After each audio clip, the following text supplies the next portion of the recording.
Salut à toutes et à tous, aujourd'hui on inaugure un concept qu'on va ritualiser chez Seiya Productions, les bonus de tournage. Parce qu'à chaque fois qu'on réalise un documentaire, on fait des choix évidemment, et on laisse de côté de la matière qu'on a captée sur le terrain. Et ce sont parfois des séquences fortes, des séquences drôles, des séquences enrichissantes.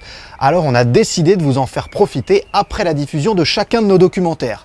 On commence par un bonus du documentaire Quinzaine de la haine qui est diffusé sur le site de l'équipe. C'est une séquence entre Benjamin Bonzi, joueur de tennis professionnel, et sa petite amie Maxine Eouzan, ancienne championne de plongeon, vainqueur de l'édition 2021 de Koh-Lanta. Ils parlent, et c'est assez savoureux, de leur rapport aux réseaux sociaux. Ça c'était sur le central ce matin.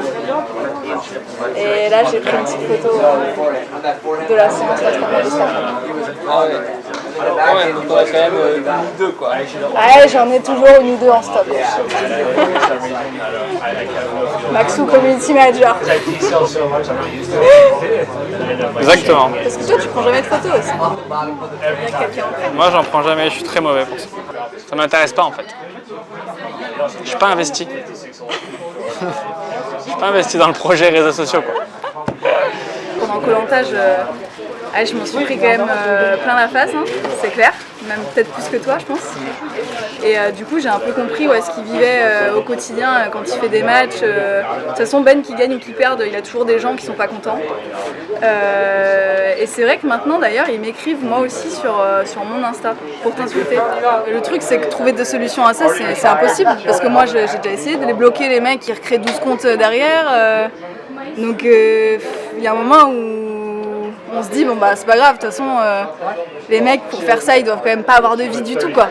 Nous c'est vraiment sur des conséquences plus de d'argent, de paris perdus, etc. Pour ce qui est de Koh-Lanta, ça reste un jeu et c'est juste un jugement de personne sur un jeu qui veut absolument rien dire. Et limite c'est encore plus gratuit quoi. Sur un jeu télé où c'est un jeu de stratégie, il y a forcément des éliminations, des choix à faire. Je trouvais ça complètement débile d'attaquer les personnes là-dessus, alors qu'à la limite, nous, ils ont une vraie raison, on leur a fait perdre de l'argent. Même s'ils ont fait le mauvais pari, mais au moins, il y a au moins une source de motivation derrière leur truc. Là c'est vraiment que de la méchanceté gratuite, quoi.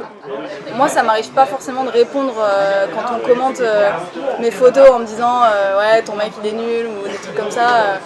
Franchement, le truc, c'est que je sais même pas quoi répondre. Je me dis, les pauvres. Franchement, ça m'est arrivé vraiment beaucoup de fois d'avoir envie de les insulter aussi, moi. Parce que voilà, je veux dire, je trouve ça ridicule. Mais derrière, tu réfléchis, tu te dis, ouais, non, à quoi bon, en fait, faut tout simplement pas faire comme eux et pas rentrer dans leur jeu. Mais j'avoue que parfois, franchement, c'est tentant.